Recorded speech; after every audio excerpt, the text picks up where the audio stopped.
that happened here within all the city departments. They are not recognized here. They'll be in the 2012.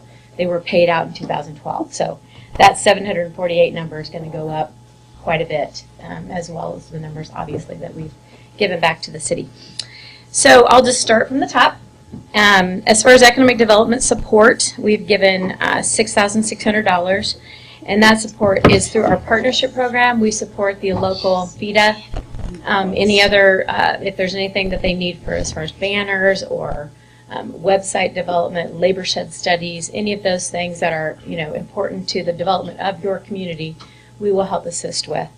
And Tracy has all that information and is well in tune with our program. So the one thing that was asked upon us through our support from economic development was the virtual spec building project, and that was through Opportunity Squared. So it was a pretty substantial project, and we donated quite a bit of money to that.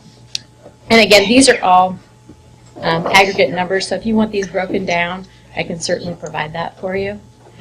As far as community support, I skipped the existing industry through Lowest Database and Synchronist, and I'm assuming you guys have some sort of understanding. The Lowest is more of the available sites. In order for the state to recognize Fairfield as a place to come and show prospects, you need to have your Lowest information up to date. That's available buildings, industrial parks, any green sites, anything that you want to develop.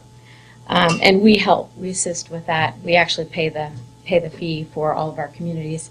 Synchronist is an existing industry program that we also support. Obviously, it makes perfect sense for us to be affiliated with these two avenues in economic development because, your community grows, we add load, everybody wins at the end. The community support aspect is more of the chamber type of aspect. It's also programs through our local corporate contributions and our foundation. So I have left some information up front with the gals about our programs. Anytime there's a nonprofit that 501c3, C6 that can use additional funds, we can always look at it through our corporate contributions or our Land Energy Foundation. Those PDFs are available on our website with more explanation too. So we've given over $3,000. That number could be, I would like to see that number go up. It's just really hard to get that outreach out to all of the, nonprofit groups that could use. It's not a bricks and mortar. It's not to be used to build something, but certainly, a library to supply books or, there's a vast of different items that can be, used and funneled through that program. The environmental partnership, the participation in branching out and Trees Forever, the city has participated in that at the level of $1,000, $1,088. And you'll see the impacts in 2011 for your energy efficiency.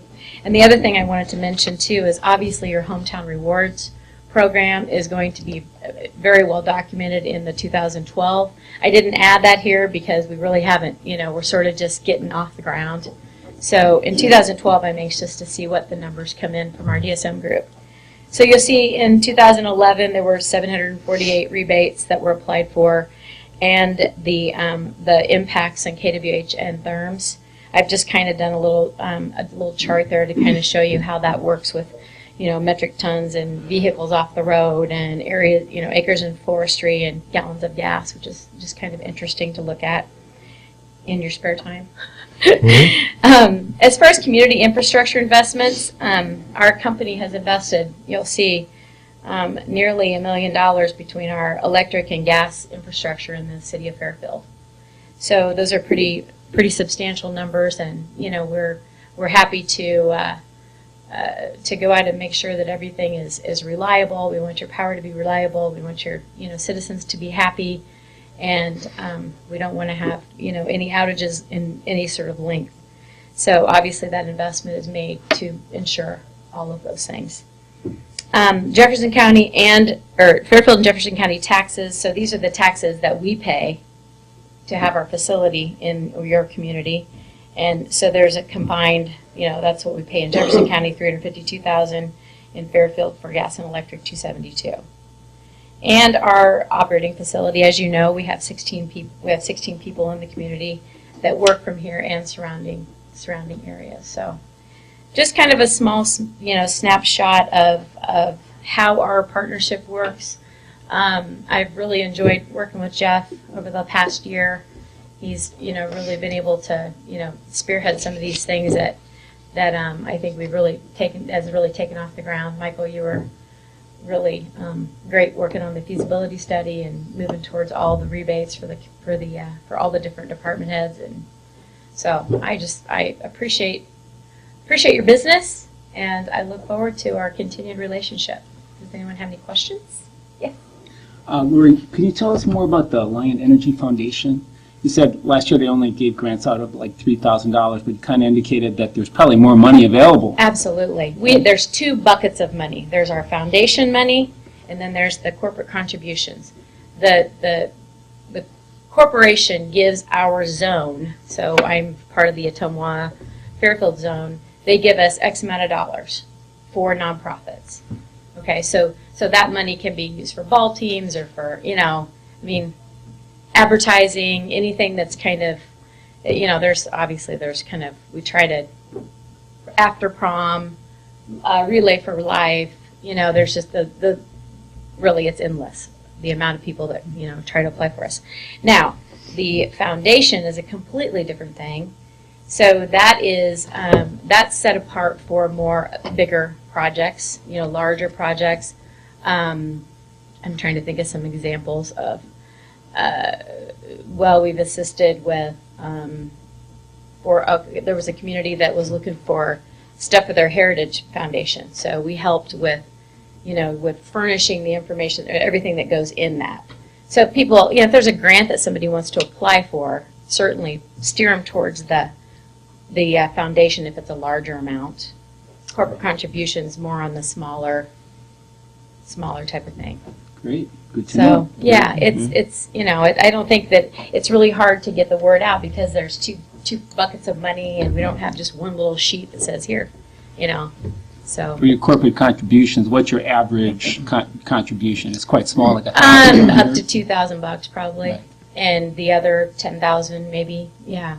Okay. So I'd really like to see you really take advantage of both of those funds. Lori, one of the things that it got me thinking about is that through our Convention and Visitors Bureau, we asked them with our contract towards providing the hotel motel tax revenue to give away dollars to local organizations that are doing community events. Many of those are nonprofits as well. I'm wondering if even a partnership with the CVB to match dollars that they are giving towards events that could really help to sort of boost what some of those are doing, so that you're not necessarily having to manage it as long as they meet certain qualifications, and B, they're already pre-screened and pre-approved. Absolutely, I think that would be more in the foundation type of. We do know the Fairfield. Is there a Fairfield Symphony maybe? Not a Fairfield Symphony, it's a concert association. We've given money to that on the corporate contribution side. So, some of us luckily we have people that manage both of these buckets of money because, you can imagine all the requests that come in with every after prom in the, every city. So. Good. Well, yeah, we'll speak with CVB and see if that might be a good, easier way to get that introduced. Great. Thanks. Any other questions for Lori regarding? I just want to thank her for getting the energy efficiency project started years ago and helping with all the rebates and now Hometown Rewards. So it's great to have a partner in energy savings who's actually your utility provider. So we really appreciate it. Thank you.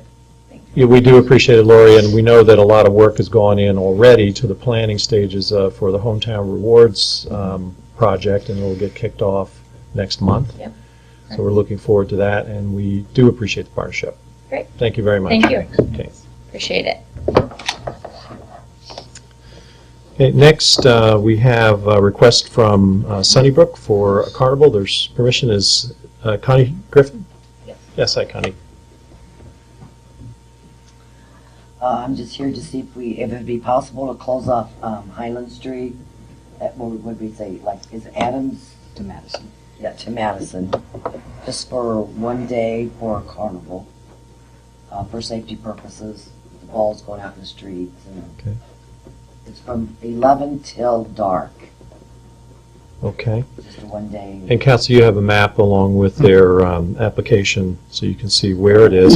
Connie, has any work been done with the neighbors yet to let No. them know? No, but Julie and I had spoken, and she told me what would be best to do. Basically, what she's going to do is a neighborhood canvas. The people living on Jefferson will be able to go around the helipad, and they'll have an exit out.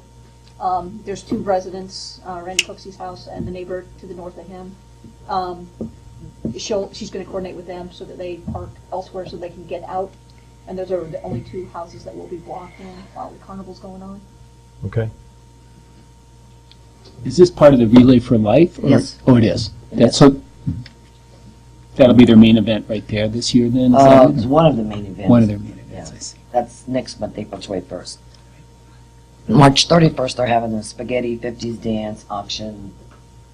And the 21st is Saturday? Yes. Okay. So, I think from a traffic standpoint, probably lighter traffic without it being a work day or a school day. So, I think if we're speaking with the neighbors and giving them some heads up, should be fine. So, Move do for I see a approval. motion to approve? Moved by Revlinsky to approve the request by Sunnybrook. Second. Second by Silvers. Any other discussion? Not all those in favor signify by saying aye. Aye. All those opposed, the same sign. Thank you. Thank you. And next we have a request from representatives of the Fairfield High School Prom Parade.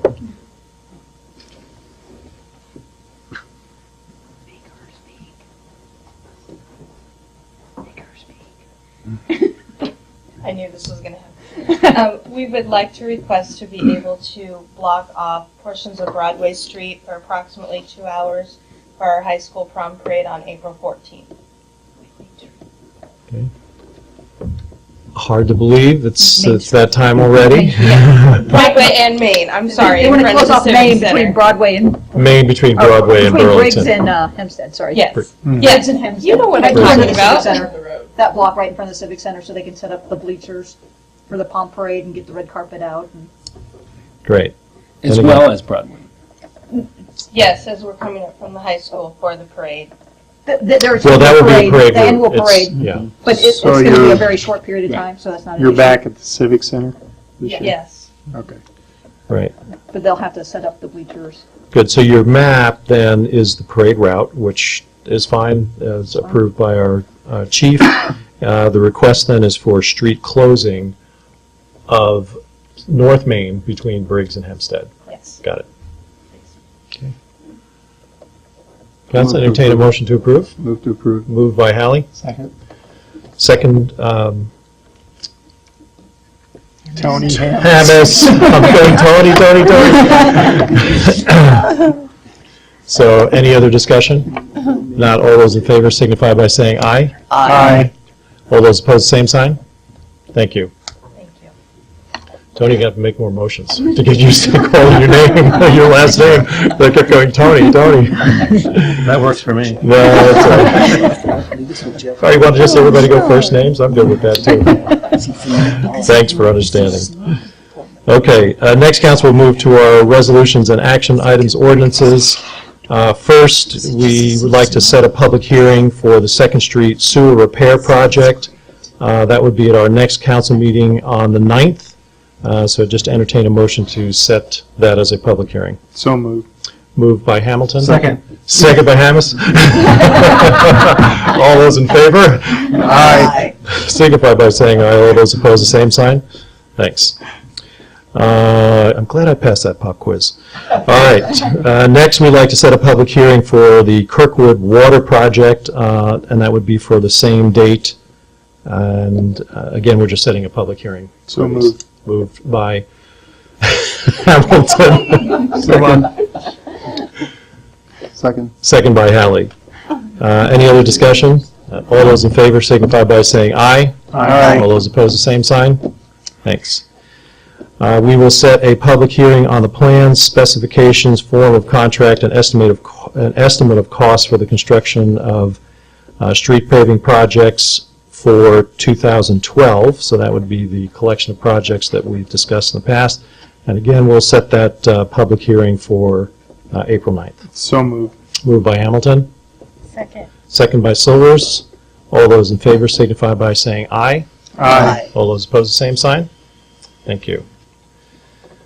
Next, council, we have a public hearing, and this is regarding the nuisance charges for the coming year. These would be delinquent charges for different various infractions, and I'm just opening up my file right now on that.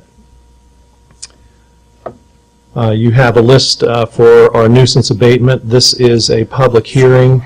Of the 10 that are listed on here, this would be their time to address any of those delinquent charges. So I'll open the public hearing at this time and ask if there's anyone who wishes to speak regarding the nuisance abatement charges.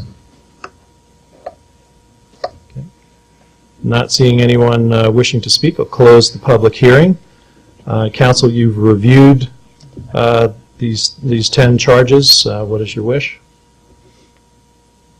Move to have them placed on the property taxes for the listed nuisances. Okay. Moved by Hamilton. Second. Second by Revelinsky to approve. Any other discussion? Not, please call the roll. Hamilton, Yes. Revelinsky, Yes. Hamas, Yes. Rasmussen, Yes. Howley, Yes. Silvers. Yes. Thank you. Okay, Council, next we will look at the bids that were opened last week regarding the construction of the different treatments for the quiet zone. And Jeff, if you would go over those at this time. Sure.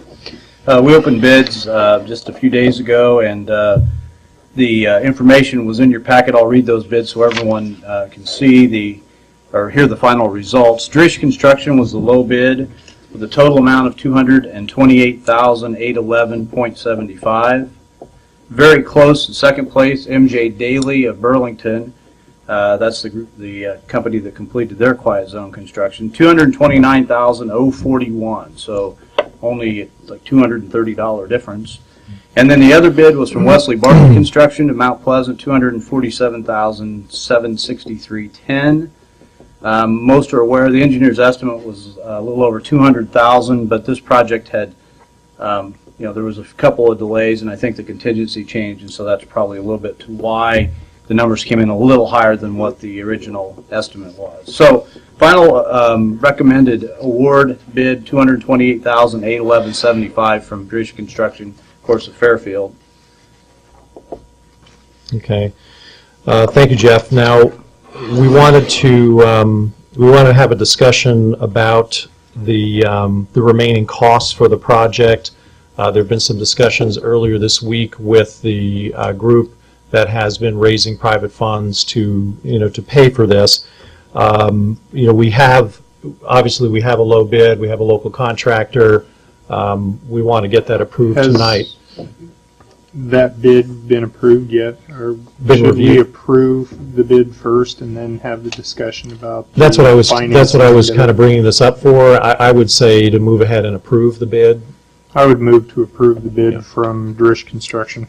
Okay. Second. Moved by Hamilton, second by Halley to approve the low bid from Drish Construction of $228,811.75.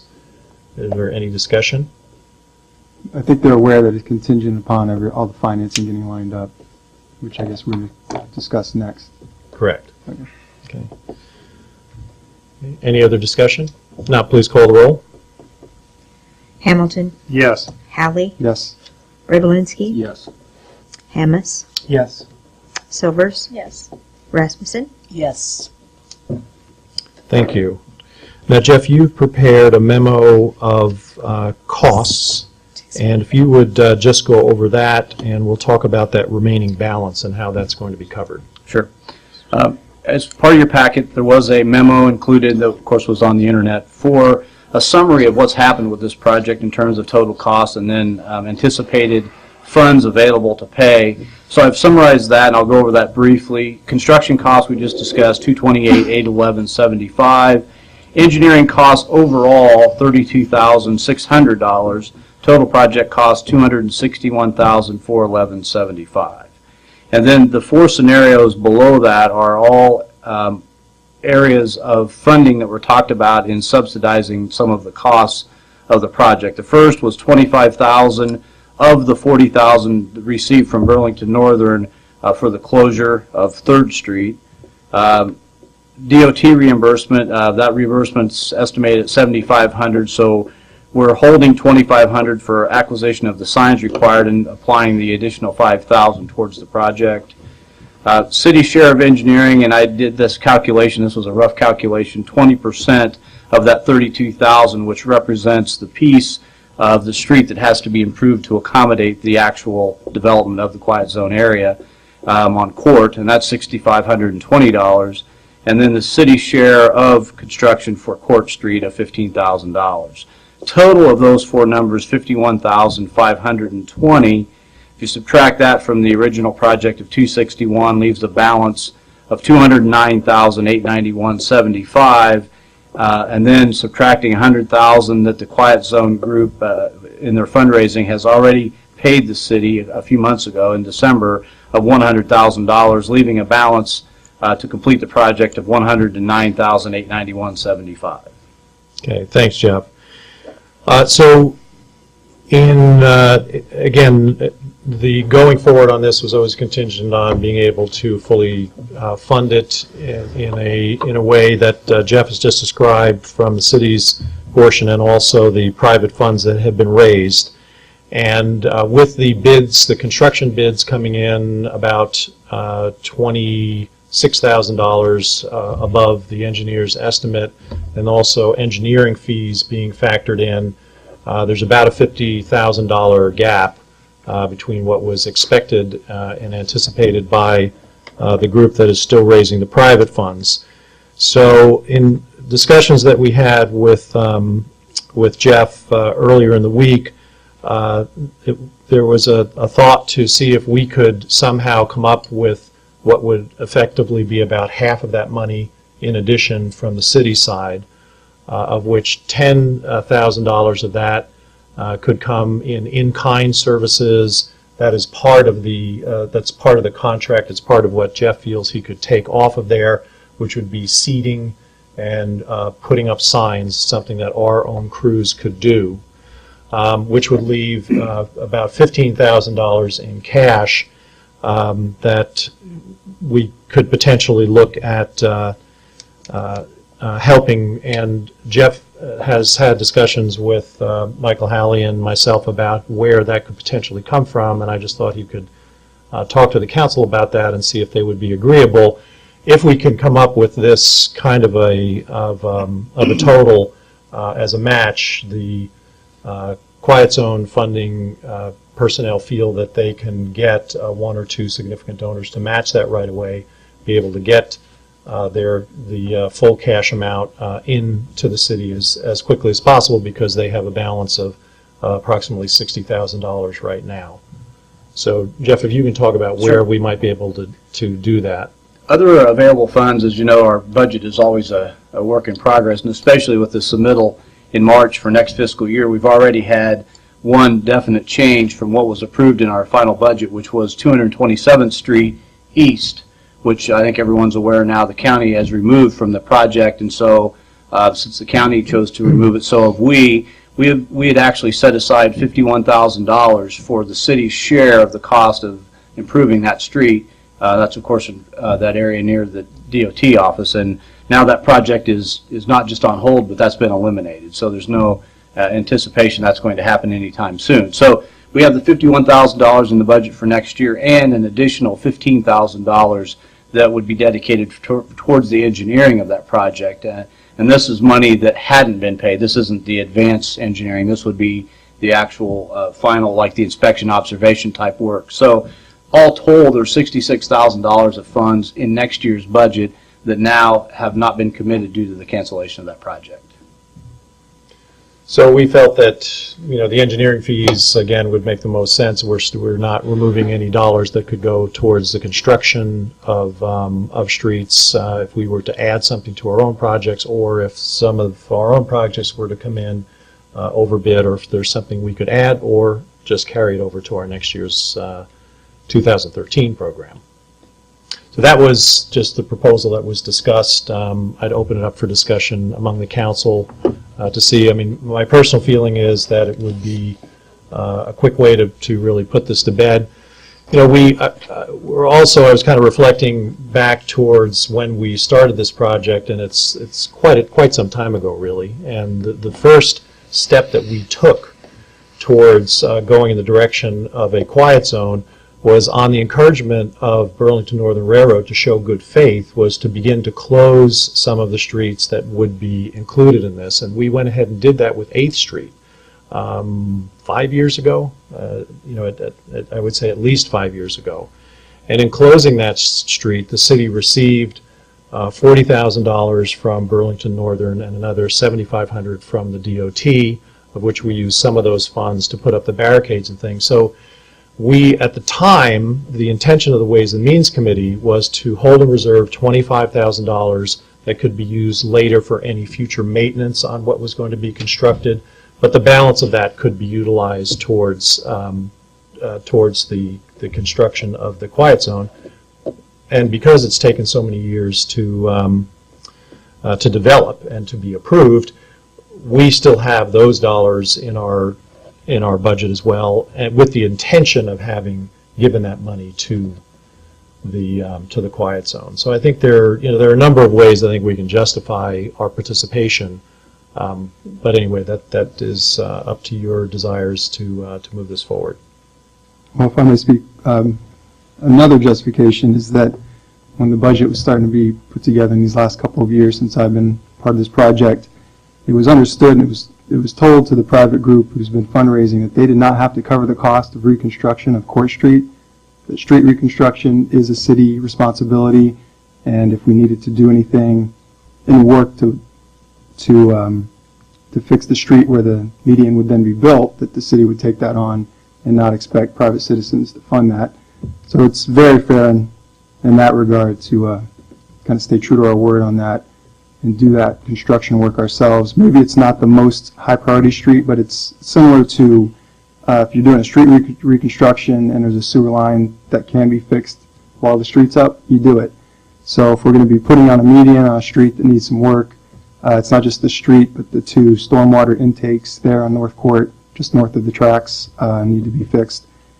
Then you do it now, so you're not ripping up something that you've just put in 5 years down the line. So in keeping with that agreement, that at the time, Darren, Ron Adam, and I were the Public Safety and Transportation Committee, and I remember telling Bill Blackmore on behalf of the Quiet Zone Committee who's fundraising that they did not have to pay for the street reconstruction portion, so I'd like to make good on that tonight. And that's in here, right? That's what this is? No, it's Part not. of the 261 includes the reconstruction of Court Street. Right, but then, The- so that- the it's in city's the- share of Court Street is listed here as 15. Right, that's the $15,000. Well, that's not what it that's costs, listed. though. It was.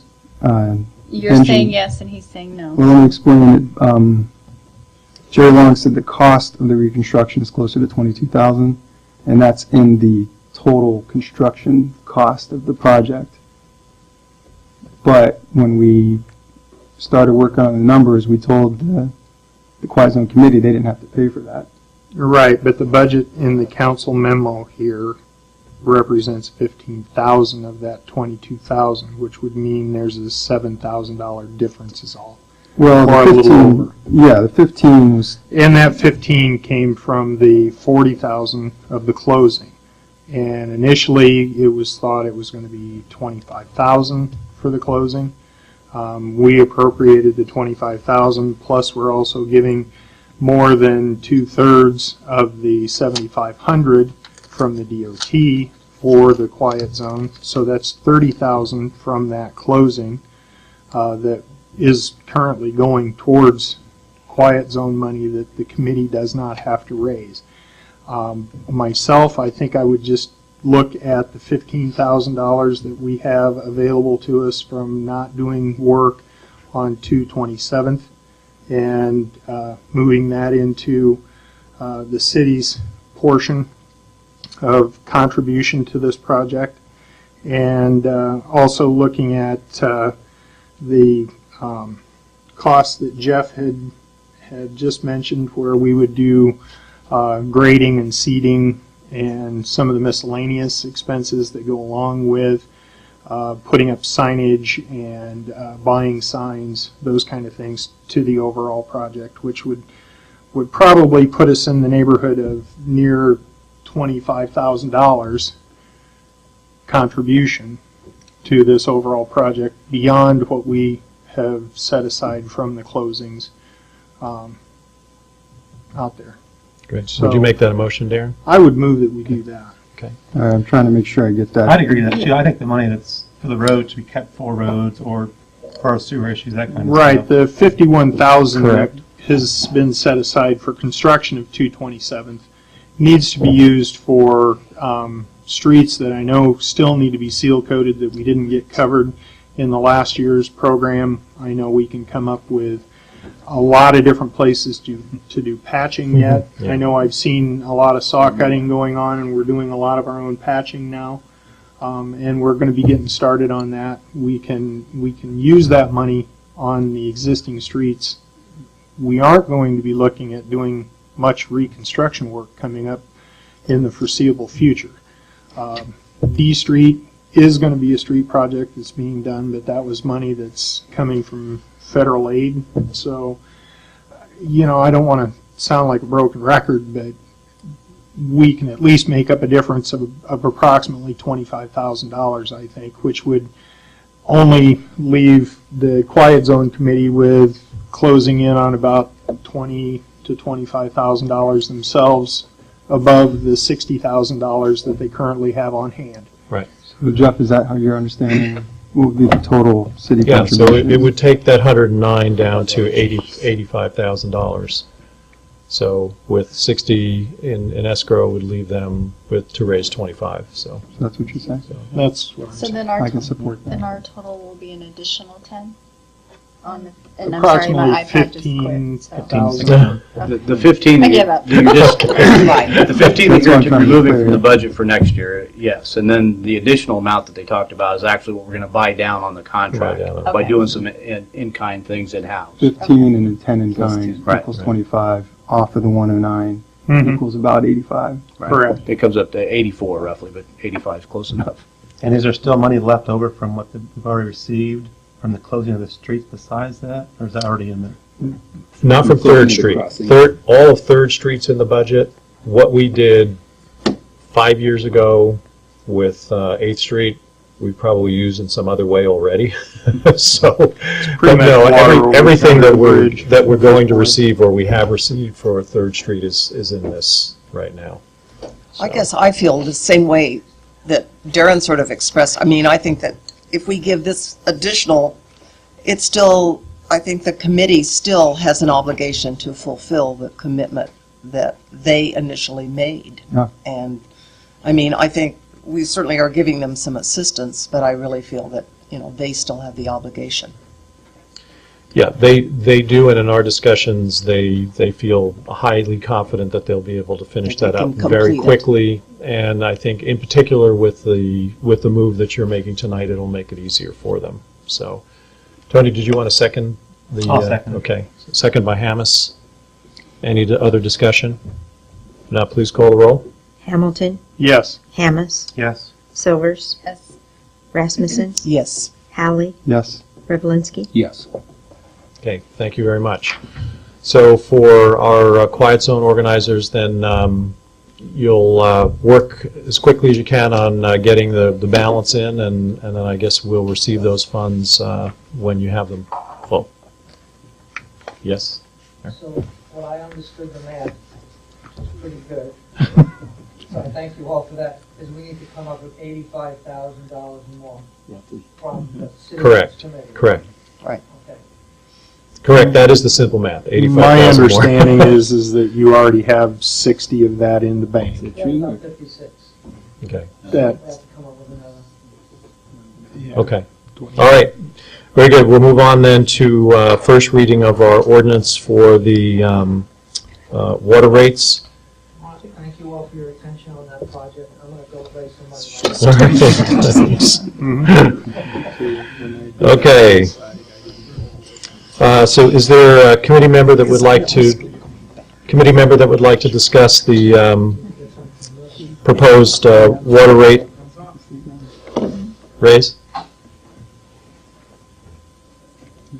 I can do that if. Okay. Sure. Yeah, Go ahead. There's two basic points in the water utility rate proposed ordinance increase, and the easier one is the step rate that you're used to seeing has just been increased by 3% across the board. 2%, sorry. 2%, yeah. 2%. Knew I'd misspeak on one or the other of them. So 2%. So the calculation you're seeing in the ordinance is increasing the rates from what they currently are, an additional 2% effective July 1. The other piece is a little bit more of a change. It isn't an overall change in revenue so much, but in the past, you've been charging what I would call minimum bill based on the size of the meter of the end user. And it isn't really a logical way of doing that, and there's no bearing on the correlation between the size of the meter and the minimum bill. So I've converted that, and my recommendation to you is to convert that to a flat amount, which is just generated as a minimum bill every month of $8, and that's what everyone would pay, with the exception of what I refer to as our wholesale accounts, which are structured differently. And those are like Lockridge and Birmingham and those outside Fairfield folks that buy water from us more in a wholesale environment. They do pay a different amount. So that change really generates about a $500 lesser amount overall. So about $30,000 of $2.5 million is coming from that minimum amount, and the rest is coming from the use. So it really isn't significant in terms of overall cost. It just simplifies the process and makes it more understandable for the general public. Excuse me, general public. Okay. But then on the rates that are listed, Jeff, what are the changes in rates? Okay, so the on a usage basis. On a usage basis. Or is there a change, or is it all coming in the minimum? No, there's actually an increase, but I do not have the current rate in front of me. The rate is structured the same as it was before, which means from 0 to 1,500 cubic feet of water, your rate is the 0.03306. Mm-hmm. And it goes down the step rate like that. 1,501 to 10,000 cubic feet is 0.02977, and so on. And I don't have the cross comparison. Cross connection's a good analogy. Anyway, I had that problem. Yeah, right, a misspeaking problem. So it's just the 2% less than that. It was roughly 0.032, before. So okay. It's very nominal on what the increases are. That's fine. I would also like to say one other thing before you vote on this is that you should consider in the future, it wasn't the right time to do it, getting away from the step-down rates. In other words, you're discounting high-volume water, and that's not really considered, you're incentivizing somebody that uses a lot of water. It will require a significant, evaluation of your water stream before you actually make that change, but it's something you should really consider in the future because it's just not considered appropriate in an environment where water is a precious commodity, and it really doesn't really change the cost. The way we treat water, on the millionth gallon costs us the same amount to make as the first gallon. So, right. Anyway, it has nothing to do with this ordinance, but I just thought I should mention that for future. So basically, for this first reading, it's 2% increase, and we're going back to the minimum instead of charging on the size of the meter. Right. Correct. So this is a public hearing. We'll open the public hearing at this time. Are there any comments on the proposed increase?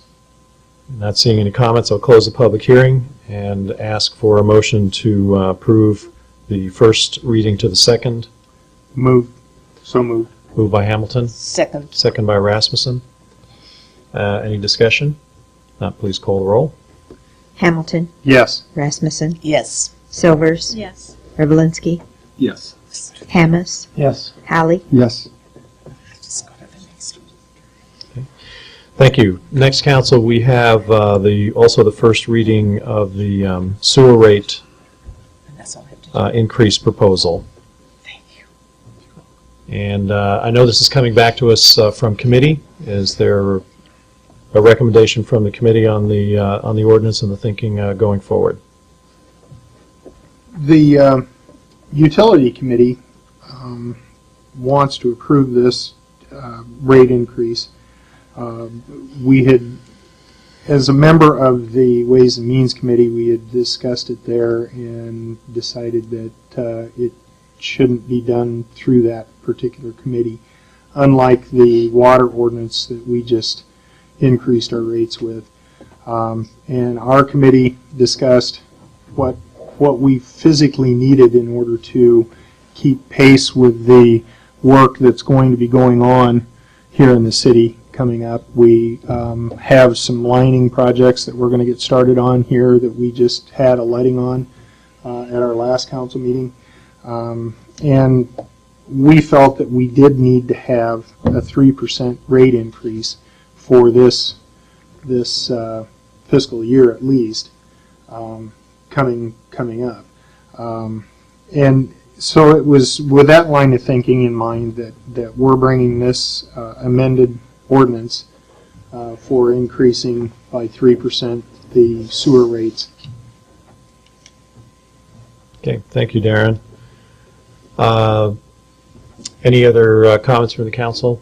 Not entertain a motion. I have a comment. Okay, go ahead. You know, it's easier to just vote yes and just go home, but I wanted to just say, I'm not going to vote yes on this one, and I wanted to just say why.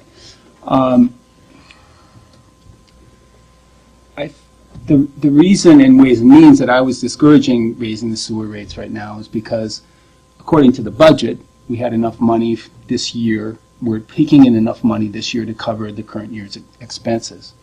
And Martha made a very good argument that, in fact, we have so many expenses coming up in the future that we should just go ahead with this rate increase because we need to build up our cash. And now, I guess what you just said is, well, you know, ultimately that I think that's the bottom line here. Ultimately, right? Yes. Oh, right. I understand that we have a lot of needs in the sewer area. I wish we could find another way of funding it because I think there's a limit to how high we can make this water bill for people. We just, last council meeting, we just raised the bill because all the things come on the one bill. So we just raised solid waste and recycling combined about $2.50. The bill is going to go up. With the water, I don't know how much that's going to end up being, but it's going to be maybe $1 on the bill extra. And if we do this, another $1 or $2. And so it's like, well, little steps, you know, does it really matter that much? Well, you know, some people, everybody complains to me about, not everybody, but many people complain to me about very, very high water bills, and it's just very difficult for a lot of people. And so the reason I want to vote no is because I feel like we need to look for other ways to pay for this big thing, because ultimately we can't pay for it all out of a water bill. The millions of dollars that we need to ultimately fix our sewers, we're not going to get it from the water bill. And we're not. We currently are not paying for it all out of our water bill. I know, we have some from our local option sales tax. We also have used state revolving funds, right, bonding, and we have a ceiling on that type of borrowing that we can do. The other venue is to use general obligation bonds, and we have put a cap. Our council has put a cap on the amount of money that we can sell through general obligation bonds in order to do projects of this type and scope.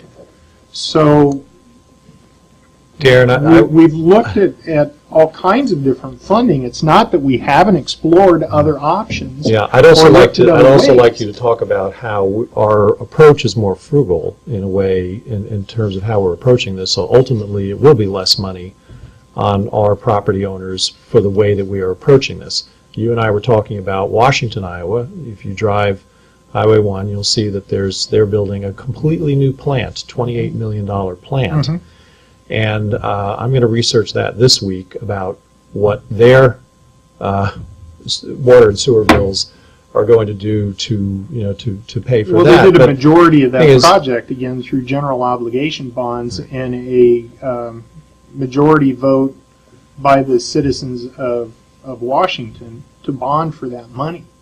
So ultimately, that's going to have to come back through property taxes Right. or some other venue that the city has for Right. regaining that money.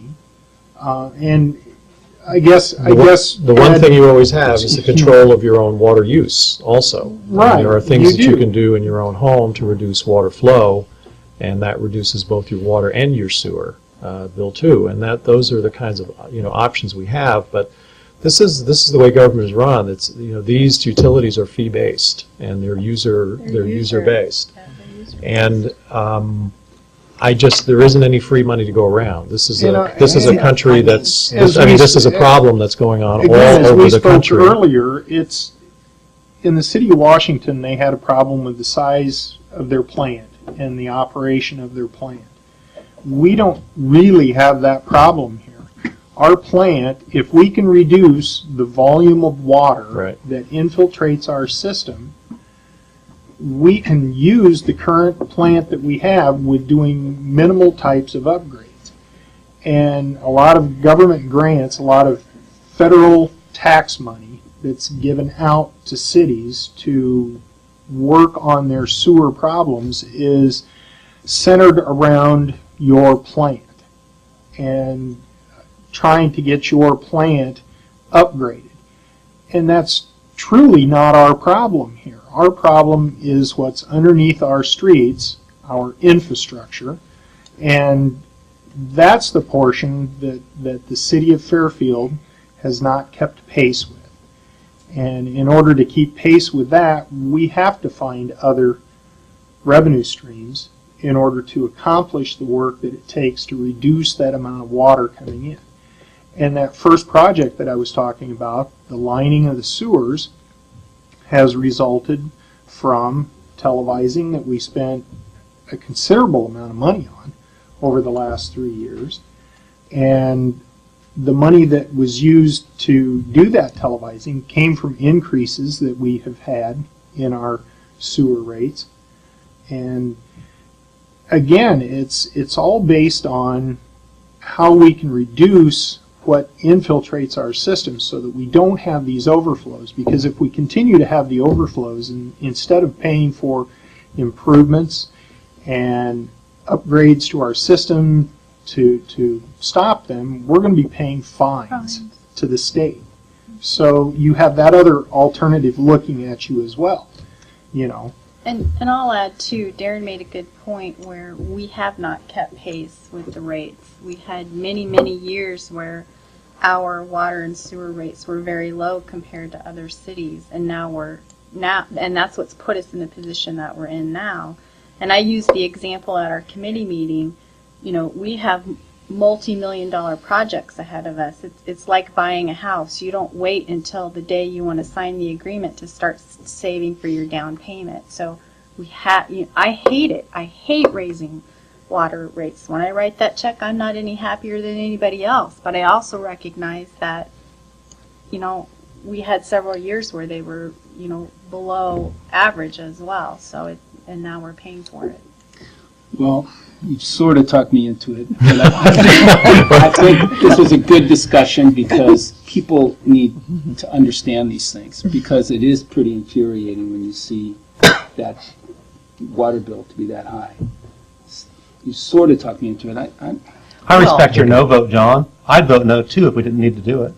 But we need to do I it. don't think anyone would vote yes just to have a bill increased. But when you realize the need for it, then I think that justifies the explanation for the increase. I mean, no, as I say, we'll all hear about it. And I don't think there's any exemptions, but in the same token, I mean, I think it's, one of those justifiable ends to the means. I just wish there was another way to get some money for this, other than just borrowing. Remember or that you socking did to get everybody. 10% of the money for the project that's underway right now was funded through the iJobs program. So that's 10% less that you had to go out to your citizens to do.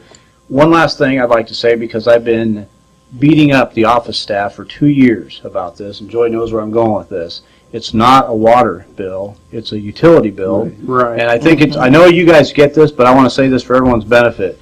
They're paying their water, they're paying their sewer, they're paying their garbage, they're paying recycling. It's 4 different services on one bill.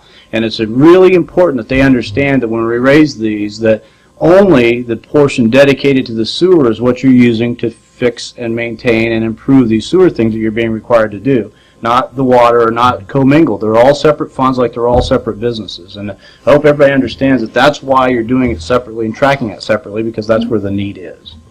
Separate services, consolidated bills. For convenience. I'd entertain a motion to approve the ordinance from the first and second reading. So moved. Moved by Hamilton, second by Rasmussen. Any discussion? Please call the roll. Hamilton, Yes. Rasmussen, Yes. Silvers, Yes. Hallie, Yes. Rivlinsky, Yes. Hamas. Yes. Okay.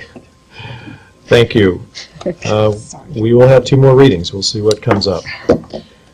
Council, I just have one board reappointment to put before you this evening from the Logan Apartment Board. Marvin Scepter, I would like to nominate for another term.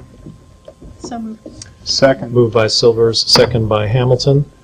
Any discussion? Not all those in favor signify by saying aye. Aye. All opposed, the same sign. Thank you.